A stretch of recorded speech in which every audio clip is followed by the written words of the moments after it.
ایک لڑکا جو کسی گاؤں کا رہنے والا تھا، نہ پڑھا لکھا تھا اور نہ دیکھنے میں کوئی بہت زیادہ خوبصورت تھا۔ وہ کھیتی باڑی کا کام کرتا تھا۔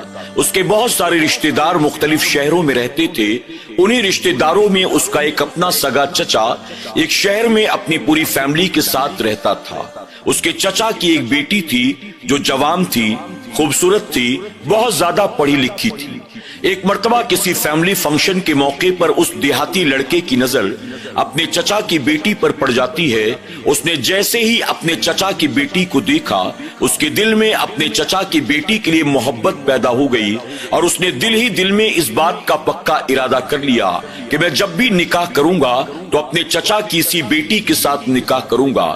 کچھ عرصے کے بعد اس نے اپنے والدین سے جب اس رشتے کے تعلق سے بات کی تو اس کے والدین نے اسے ڈانٹتے ہوئے چپ کرایا اور یہ کہا، ہم گاؤں کے رہنے والے ہیں، دیہاتی لوگ ہیں، غریب لوگ ہیں، تمہارا چچا شہر میں رہتا ہے، اس کی بیٹی وہیں پر پیدا ہوئی، وہیں پر پلی بڑی، وہیں پر پڑھی لکھی، آخر تمہارا چچا اپنی شہر میں رہنے والی بیٹی کو ہم غریبوں کے ہاتھ کیوں دے گا؟ یعنی تمہارے ساتھ اپنی بیٹی کا وہ نکاح بھلا کیوں کرائے گا؟ ہمارے پاس ایسا ہے ہی کیا؟ یعنی ماں باپ نے اسے بہت سمجھانے بجھانے کی کوشش کی، لیکن وہ لڑکا ماننے کو تیار نہ تھا۔ وہ بضد تھا کہ میں نکاح کروں گا تو اپنے چچا کی بیٹی کے ساتھ ہی کروں گا، یا تو میں زندگی بھر کنوارا رہ جاؤں گا۔ ماں باپ نے بہت سمجھایا لیکن وہ نہ مانا۔ آخرکار اولاد کی محبت کے چلتے ماں باپ مجبور ہو کر کہتے ہیں، ٹھیک ہے، ہم تیرے چچا سے اس رشتے کے تعلق سے بات کرتے ہیں، اگر وہ مان گیا تو اچھی بات، نہ مانا تو ہم کچھ بھی نہیں کر سکتے، پھر ہم جہاں چاہیں گے تیرا رشتہ کرا دیں گے۔ لڑکا کہتا ہے کہ ٹھیک ہے، ایک بار تم میرے چچا سے بات کر کے تو دیکھو۔ اب اس کے والدین نے چچا سے بات کرنی شروع کی، موقع دیکھ کر اسے سمجھانا بجھانا شروع کیا، یہاں تک کہ جیسے تیسے انہوں نے اپنے بیٹے سے اس کی بیٹی کا نکاح کرانے کے لیے اسے راضی کر لیا۔ چچا اس بات پر راضی تو ہو گیا لیکن شرط یہ تھی، میں اپنی بیٹی سے اس رشتے کے تعلق سے بات کروں گا، اگر میری بیٹی نے حامی بھر دی میں رشتہ کرا دوں گا، اور اگر میری بیٹی اس رشتے کے لیے تیار نہ ہوئی تو پھر میں کچھ بھی نہیں کر سکتا۔ آخرکار چچا نے اپنی بیٹی سے بات کی، اپنی بیٹی کو سمجھایا بجھایا، آخرکار وہ لڑکی بھی نکاح کے لیے تیار ہو جاتی ہے۔ اب دونوں گھر والوں نے بیٹھ کر دن اور وقت مقرر کر لیا۔ اب مقررہ وقت پر دونوں کا نکاح کر دیا جاتا ہے۔ نکاح کے بعد وہ لڑکی جو شہر میں پیدا ہوئی، شہر میں پلی بڑی، وہاں سے رخصت ہو کر اپنے سسرال یعنی دیہات میں آ جاتی ہے۔ یہاں آنے کے بعد دیکھتی ہے یہاں کچا مکان تھا، مکان کے اندر ہی جانور بھی بندھے ہوئے تھے اور مکان میں رہنے والے لوگ پڑھے لکھے بھی نہیں تھے۔ اس نے جب پہلی رات اپنے دولہے کو دیکھا تو اسے دیکھ کر بھی وہ حیران رہ گئی۔ وہ کوئی بہت زیادہ خوبصورت بھی نہیں تھا۔ لڑکی نے جیسے تیسے کچھ دن تو وہاں پر گزارے، لیکن جیسے جیسے وقت گزرتا چلا جا رہا تھا ویسے ویسے اس کے دل میں اس گھر کے لیے، گھر والوں کے لیے اور اپنے شوہر کے لیے نفرت بڑھتی چلی جا رہی تھی۔